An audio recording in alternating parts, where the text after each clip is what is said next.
Silakan di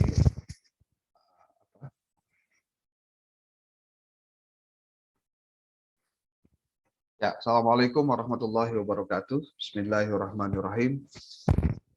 Alhamdulillahirrahmanirrahim. Wabihi nasta'inu ala umuri dunia waddin. Salatu wassalamu ala asyrafil anbiya'i wa mursalin Sayyidina Muhammadin wa ala alihi washabihi ajma'in. Mahasiswa semester 6 ya? 6 atau 4 sih? 4, Pak. 4 ya, oke. Di mata kuliah bimbingan konseling yang hari ini kita sudah masuk pada bahan yang cukup banyak menyita waktu karena memang apa yang sudah kalian lakukan selama kurang lebih 1 semester ini di kegiatan perkuliahan, lebih banyak kalian itu melakukan studi lapangan ya, dengan melakukan wawancara, melakukan observasi di lembaga pendidikan dan juga kepada siswa-siswi. Nah, sekarang kan kondisinya sedang libur ya. Libur sampai masuk kurang lebih tanggal 18, kalau tidak salah 18 Juli 2022. Beberapa waktu lalu Bapak pernah menyampaikan tentang tugas pada kalian terkait kebutuhan, tantangan, dan masalah peserta didik, baik dari perkembangan fisik, emosi, kemudian kognitif, sosial, dan moral dari peserta didik. Lalu yang menjadi tahap berikutnya adalah tentang generasi digital. Kemudian pembahasan tentang tenaga pendidik, strategi, dan komunikasi menghadapi peserta didik. Siswa sekolah dasar itu sudah mulai masuk pada jenjang transisi masuk ke usia fase remaja. Nah, ini mau tidak mau kalian akan menemukan kasus-kasus yang mungkin berbeda dan tidak sama antara waktu lalu dengan waktu sekarang ya. Oke. Kita tinggalkan dulu ini karena ada hal lain yang ingin Bapak sampaikan sekarang, yaitu terkait dengan bagaimana melakukan penilaian terhadap layanan bimbingan konseling di sekolah dasar. Bapak ambil ini dari sebuah modul yang dikarang oleh Pak Badarudin dari Universitas Muhammadiyah Purwokerto. Ini perlu kalian ketahui kenapa ini penting untuk dilakukan atau untuk disampaikan, karena hampir rata-rata problem di sekolah dasar terkait bimbingan konseling adalah satu, SDM dari guru yang melakukan bimbingan konseling. Yang kedua dari skill dan juga pengetahuan dari SDM itu sendiri. Karena SDM-nya tidak ada ataupun kurang, apalagi kalau di madrasah ibtidaiyah, itu jangankan untuk guru bimbingan konseling, untuk guru MI-nya saja kadang-kadang tidak sesuai dengan background. Tidak berbackground guru MI, rata-rata ngambilnya dari guru PAI. Tapi karena sudah disertifikasi, sudah impasi, ya kalau bahasa dalam main bola sih naturalisasi gitu ya. Jadi awalnya bukan masuk pada ranah itu, tapi kemudian disahkan karena ada peraturan. Ya, kemudian kita lihat tentang apa yang ingin digali dari penilaian layanan itu. Yang untuk kalian tahu, di sini ada pembahasan tentang apa sih tujuan dari penilaian dari layanan bimbingan konseling. Kemudian kita juga perlu tahu bagaimana kriteria keberhasilan dari layanan itu.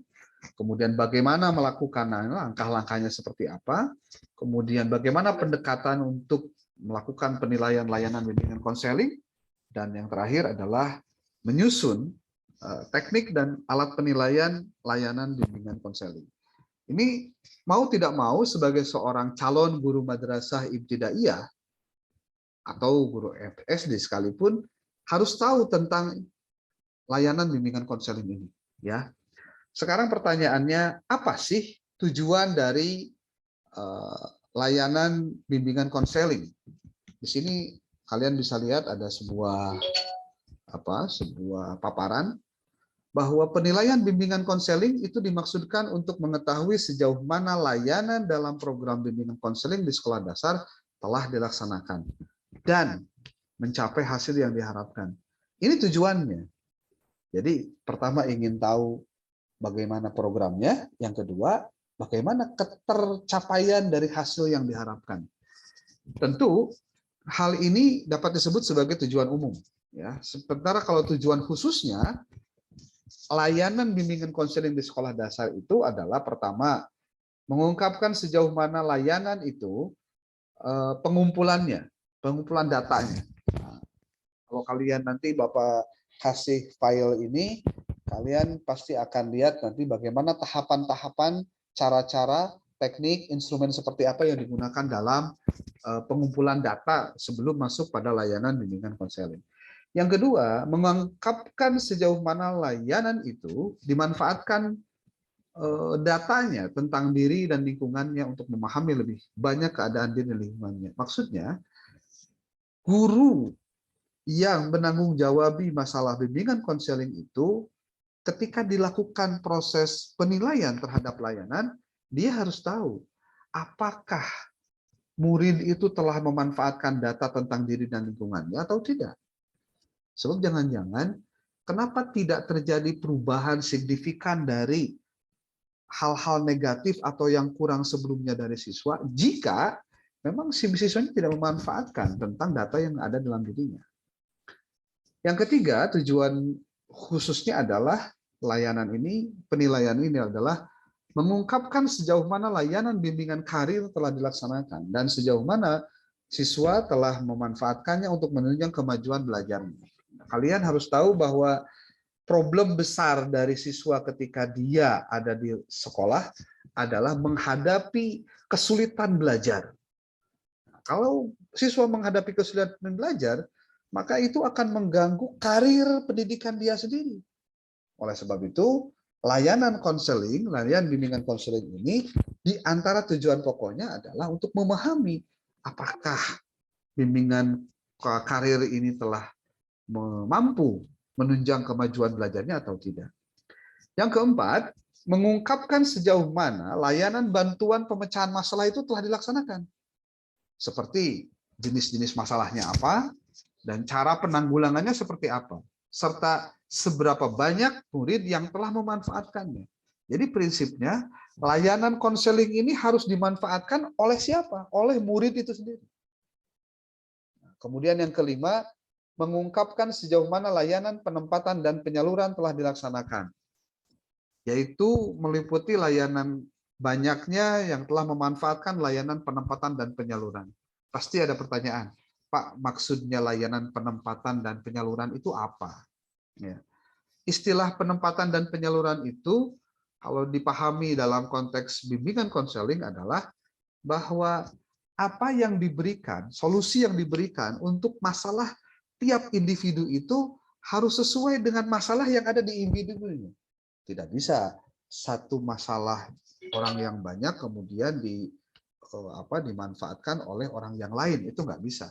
Maka harus ditempatkan sesuai dengan jalur yang sesungguhnya, sesuai dengan masalah yang terjadi di tiap peserta didik. Kemudian yang keenam, tujuan pokok dari penilaian layanan ini adalah mengungkapkan sejauh mana terjadinya kerjasama antar semua staf sekolah dan antara sekolah dengan orang tua murid. Keberhasilan dari sebuah proses bimbingan konseling itu tidak serta-merta hanya pada guru, tapi semua yang ada di sekolah memiliki peran yang sama untuk memaksimalkan kerjasama di antara semuanya, termasuk bagaimana bagaimana sekolah pun itu menjalin kerjasama dengan orang tua murid, karena tidak mungkin guru menyelesaikan masalah sendirian. Yang ketujuh terakhir, bahwa tujuan dari layanan bimbingan konseling di sekolah dasar adalah mengungkapkan sejauh mana terjadinya hubungan kerjasama antara sekolah dengan masyarakat. Nah, ini tentu kalau kalian lihat dalam aspek penilaian tentang keberhasilan dari sebuah layanan bimbingan konseling, ini akan berdampak terhadap respon masyarakat untuk menyekolahkan anaknya ke tempat kita. Gitu. Jadi kalau nanti ternyata banyak siswa yang memiliki kendala atau kesulitan belajar, atau terdapat masalah-masalah terjadi pada saat dia menjalani pendidikan di sekolah itu, dan ditangani, dan bisa ditangani oleh guru, dan kerjasama dengan seluruh orang tua murid dan juga staf yang ada di sekolah tersebut, maka ini akan berdampak kepada image sekolah kepada masyarakat. Sehingga orang akan tidak lagi menganggap bahwa sekolah itu hanya sebatas tempat sekolah, tapi juga menyelesaikan masalah-masalah yang terjadi di siswa atau di murid yang mereka sekolahkan di sana. Nah, kita lihat sebetulnya apa sih kriteria keberhasilan dari sebuah proses layanan bimbingan konseling.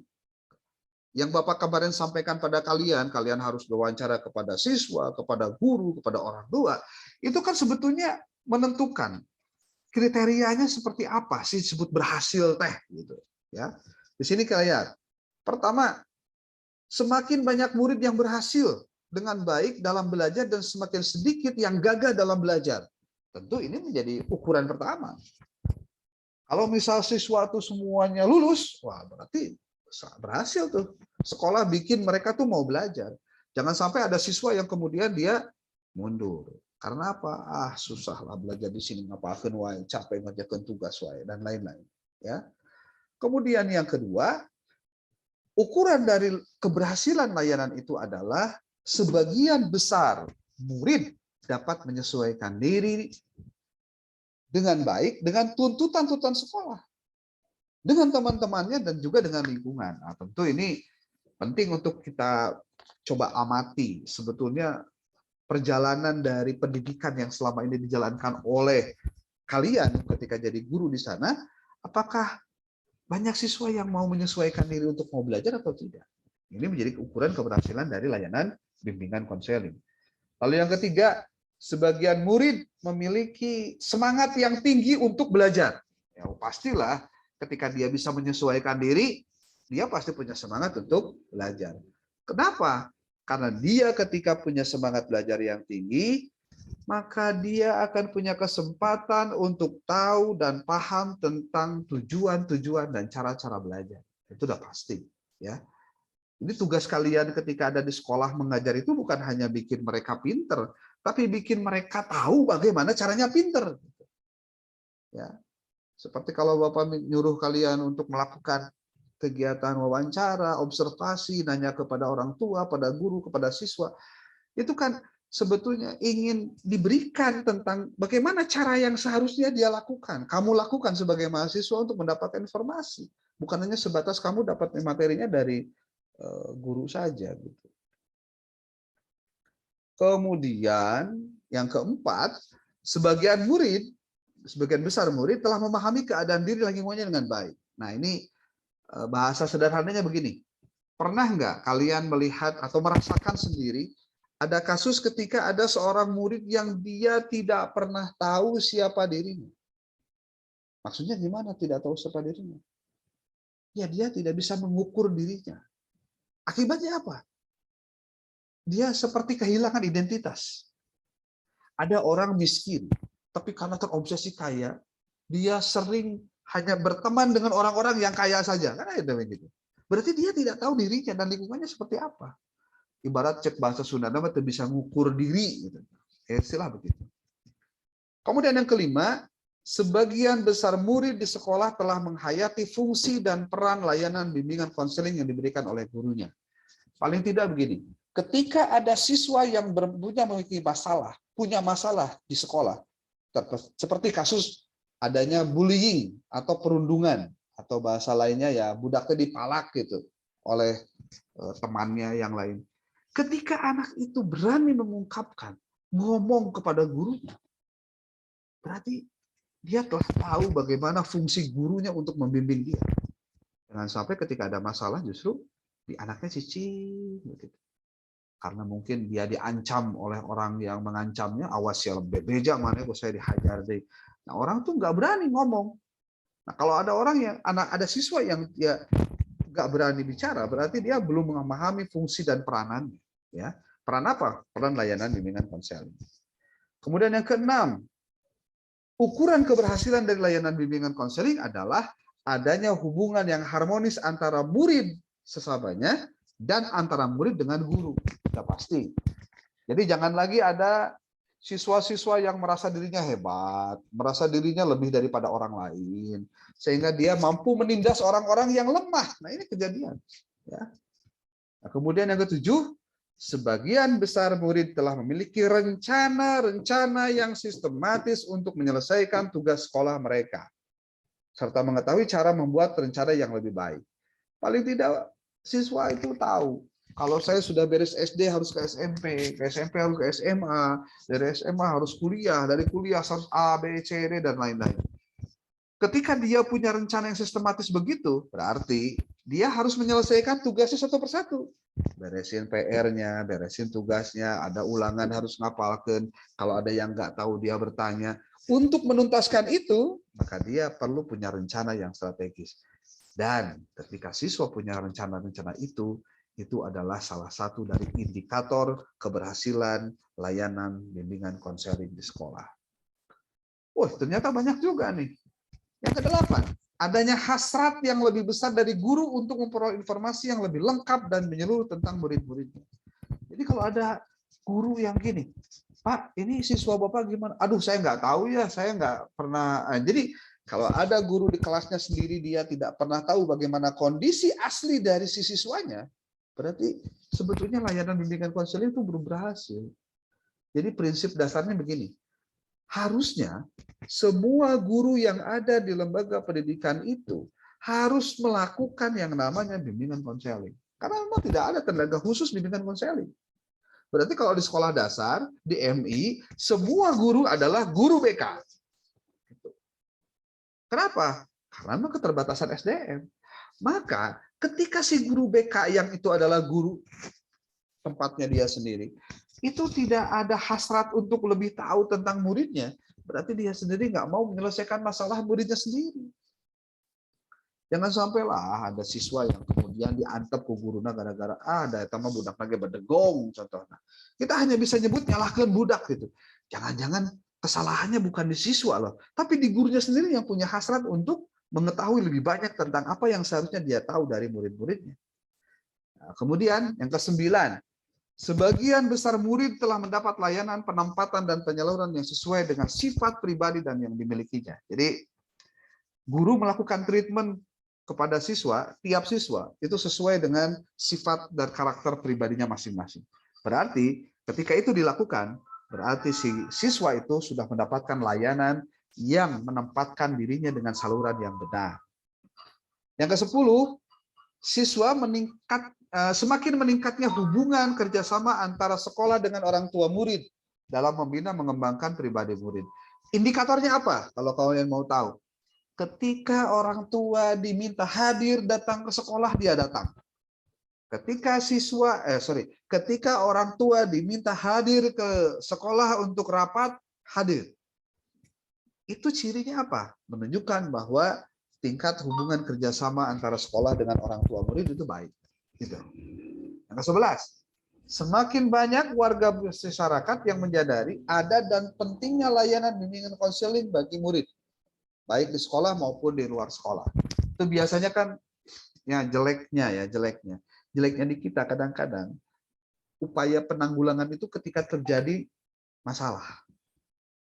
Tapi ketika mengantisipasi masalah itu tidak ada.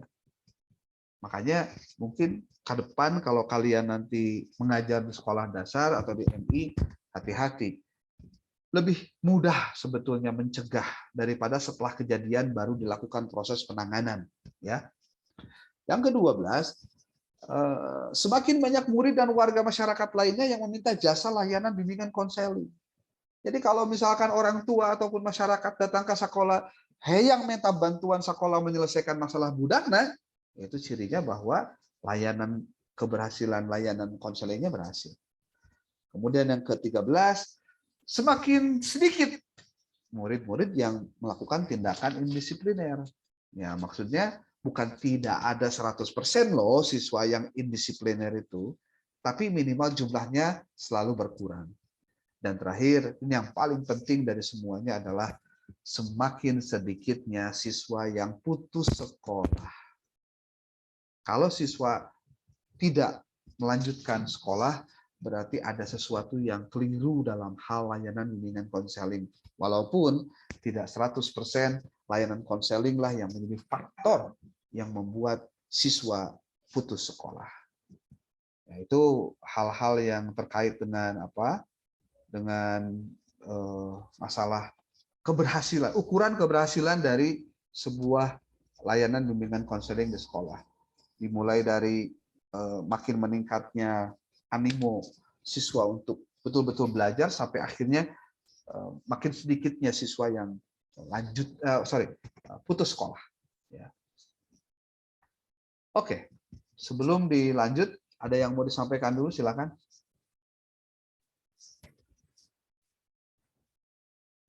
Ini ada berapa orang? Ada 10 ya. Oke, hadir semua ya.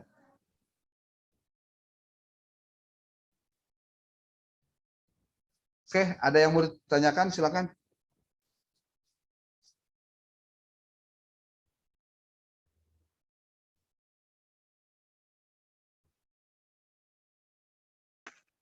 Ada yang mau ditanyakan?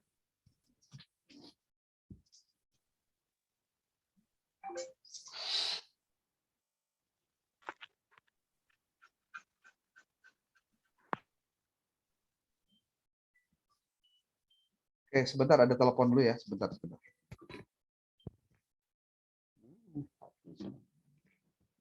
Wah, mati.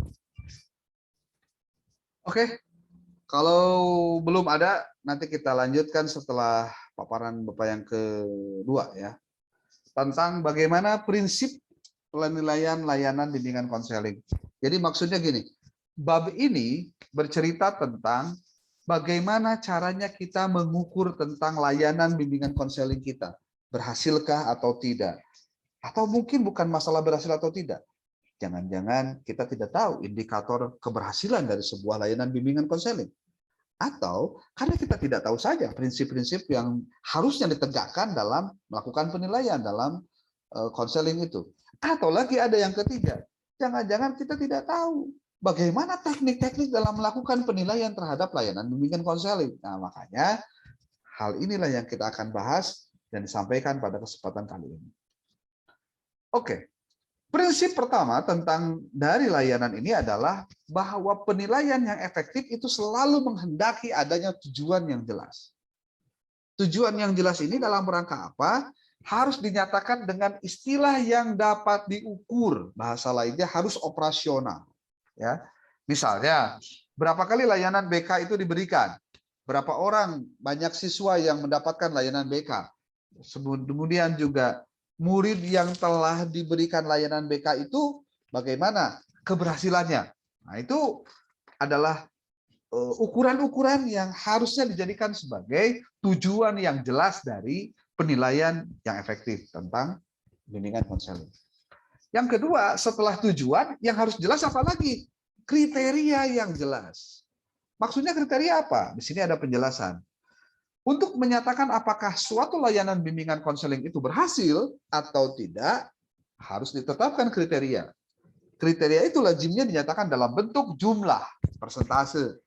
Tetapi dapat juga dinyatakan dengan bentuk kecenderungan-kecenderungan yang terjadi dengan membandingkan hasil yang diperoleh dengan keadaan sebelumnya atau pada saat awal layanan bimbingan konseling itu dilaksanakan. Contoh, pada saat pertama kali akan melakukan treatment itu perlakuan maksudnya, ternyata siswa yang masih lemah belajar itu ada 90%.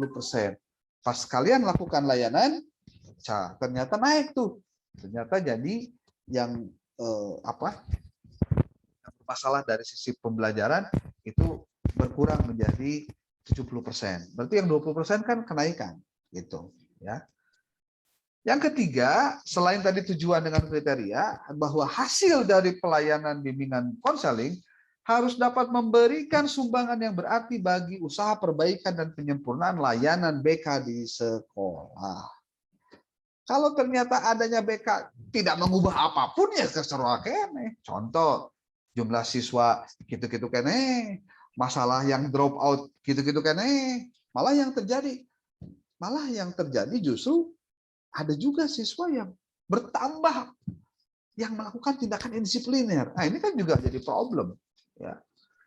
Di sini dijelaskan bahwa proses dan hasil layanan konseling, bimbingan konseling tidak akan memiliki makna apabila tidak ada dapat digunakan untuk perbaikan dan penyempurnaan program dan layanan bimbingan konseling itu. Jadi data dari bimbingan konseling itu harusnya menjadi dasar perencanaan, perbaikan, dan penyempurnaan program-program layanan bimbingan itu sendiri. Termasuk juga penyempurnaan program yang lain. Itu. Oleh sebab itu, maka kegiatan penilaian itu hendaknya dirancang sehingga dapat digunakan untuk meninjau kembali program dan layanan yang sudah dilakukan. Sehingga nanti hasilnya dapat digunakan untuk mempelajari dan menyempurnakan layanan BK. Artinya, kalau orang itu tidak melakukan perbaikan terhadap apa yang sudah dilakukan, berarti dia tidak melakukan perbaikan apa-apa. Ya. Yang keempat, bahwa penilaian yang efektif itu adalah kegiatan yang terencana yang bersinambungan. Hampir bisa dipastikan kalau kalian mau jujur-jujuran di lembaga pendidikan MI ataupun sekolah dasar tidak dapat memiliki bukti bahwa dia memiliki rencana yang berkesinambungan. Nah, malah lama ditanya, Pak punya program BK enggak? Kayaknya enggak punya deh. Kamu boleh tanyakan nanti pada saat kamu wawancara. Ya. Penilaian bimbingan dan konseling yang efektif dilaksanakan dengan mengikutsertakan semua pihak sekolah. Termasuk mungkin penjaga sekolah juga dilibatkan untuk menjaga keamanan, itu penting. Ya. Sering dikatakan bahwa kegiatan penilaian dan bimbingan konseling itu adalah usaha bersama di sekolah, hanya kepala, guru, dan petugas. Padahal di dalamnya ada orang tua murid. Padahal di luarnya juga ada masyarakat. Oleh sebab itu, maka dalam menilai keberhasilan layanan konseling perlu mengikutsertakan pihak-pihak tersebut. Siapa saja bisa kepala, guru, petugas, orang tua, lalu siapa komite perwakilan sekolah dan lain-lain. Ini cara-cara yang bisa digunakan agar keterlibatan mereka itu dapat diikutsertakan dalam proses bimbingan konseling. Itu apa? Hal-hal yang terkait dengan kriteria atau ukuran keberhasilan dari layanan konseling di sekolah. Oke, apa saja yang bisa dilakukan oleh siapa? Oleh si murid untuk mendapatkan apa saja dari gurunya? Pendekatan apa yang digunakan dalam konseling? Di sini ada pertama studi kasus. Nah, ini kalian nanti harus baca file ini lengkap, nanti Bapak kirim pada kalian ya. Yang kedua survei, yang ketiga eksperimen, yang keempat nanti ada sebetulnya ada studi dokumentasi. Tapi ini tidak dimasukkan di sini ya. Jadi ada 3 pendekatan yang digunakan dalam penilaian layanan BK. 1, studi kasus. 2, survei. Ketiga, eksperimen. Ini mohon diperhatikan betul hal-hal yang tadi Bapak sebutkan. Oke, hampir 30 menit Bapak menyampaikan materi ini. Mungkin di antara kalian ada yang mau menyampaikan sesuatu, silakan.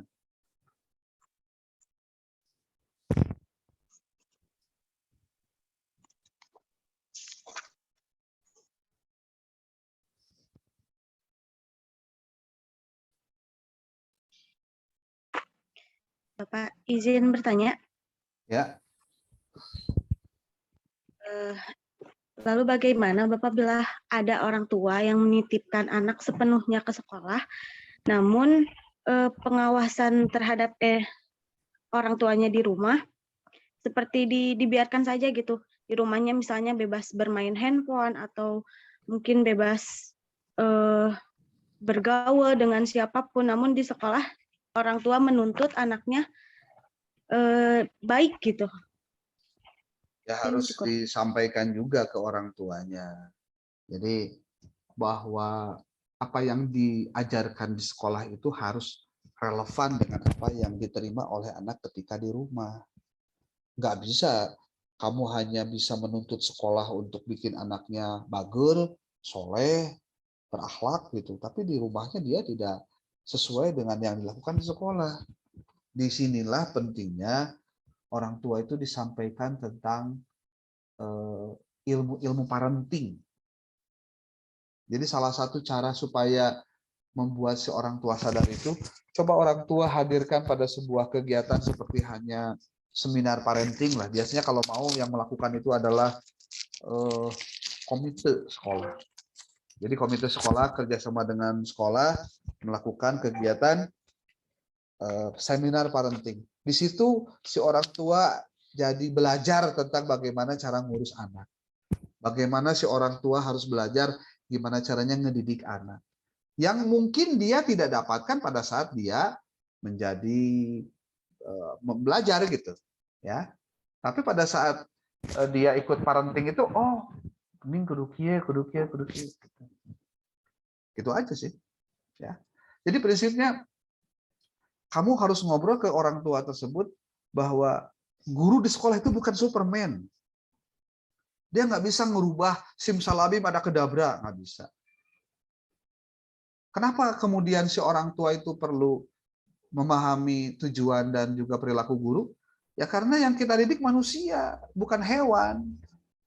Cek bahasa orang tua dulu mah ngadidik budak mah lain seperti micen kuya kalewi. Kalau micen kuya kalewi itu maksudnya gini, membuang kura-kura ke sungai. Kalau kura-kura dibuang ke sungai, ya dia bisa hidup karena memang habitat dari kura-kura ya di sungai. Itu. Tapi kalau misalkan anak kecil baru aja SD ditempatkan, kemudian disimpan di sekolah full, bahkan di pesantren, tapi orang tuanya nggak mau tahu. Ingat loh, orang tua itu bukan mencetak anak doang, tapi juga ini mendidik. Lain ayeuna bapakna sebagai produsen, ibuna sebagai produsen bisa nyiptakan budak kungkul budak. Tapi kan didik nambung. Nah, ini soal. Perlu ada kesepemahaman antara sekolah dengan orang tua, ya. Prinsipnya komunikasi aja. Komunikasi aja. Jangan sampai orang tuanya tidak komunikasi, gurunya juga tidak komunikasi. Itu kesalahan besar. Ya, oke. Yang lain?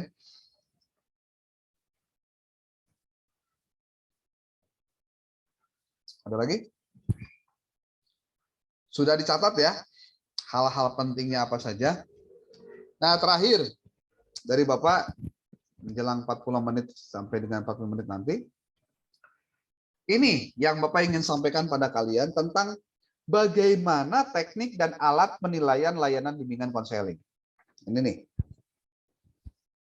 Ada beberapa cara untuk kalian bisa melakukan layanan bimbingan konseling. Pertama, angket.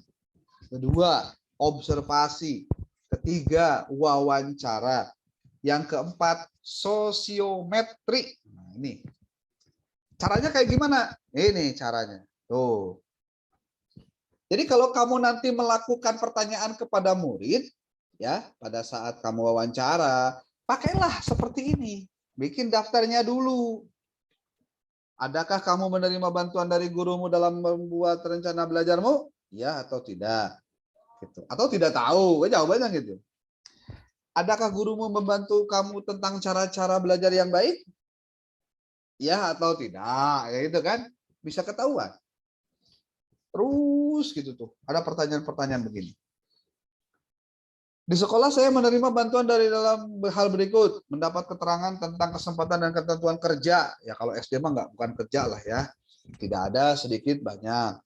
Memahami diri sendiri, si gurunya membantu dia memahami diri sendiri. Tidak ada, sedikit, banyak. Terus begitu. Ini angket. Ya. Bagaimana langkah-langkah penilaiannya? Kalian bisa lihat langkah-langkahnya.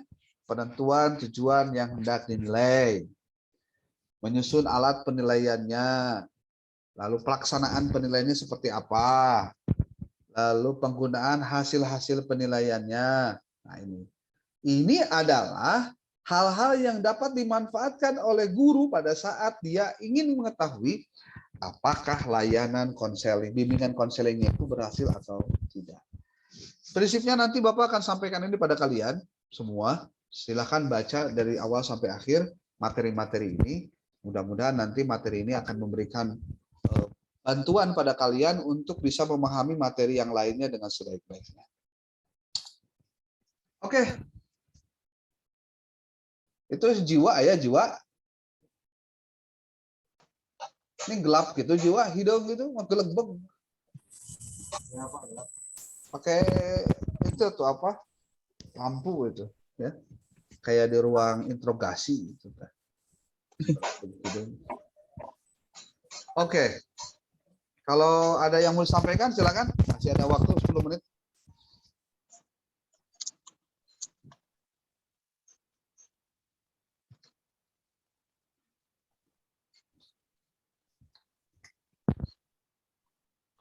Ini ada semua ya? Hadir semua, Pak. Iya, ada libur ya tuh sekolah oke. Ya. Ya. Ini pertemuan keberapa ya? Ini terakhir atau gimana kemarin tuh? UAS kapan? UAS? UAS tanggal 16-17, Pak. 16-17 ya. Berarti masih ada 1 minggu lagi ya? Yes. Oke lah, nanti bagian itu mah nanti buat kalian bikin tugas, bikin artikel aja lah. Ya. Oke, Bapak pikir cukup dulu sekian. Nanti untuk hal-hal lain, Reja, bahan-bahan dari teman-teman kamu tolong karena Google Drive kan ya. Bahan-bahan yang mana, Pak? Yang kemarin dikumpulkan teh geuning anu di print out. Oh iya, baik, Pak. Semua tugas-tugas teman-teman kamu masukkan ke dalam Google Drive, di-share-kan nanti linknya ke Bapak kan, ya. Kemudian Bapak juga minta dibantu untuk absensi setiap kali pertemuan. Oh iya, dibuat rekap Excel, nanti di print out ke Bapak. Ya. Baik, ya Pak. Oke, itu saja dulu karena pertemuan ini Bapak anggap bagian dari materi yang tambahan untuk kemarin hari Minggu tidak masuk. Terima kasih sudah mengikuti dan silakan live group ya. Oke.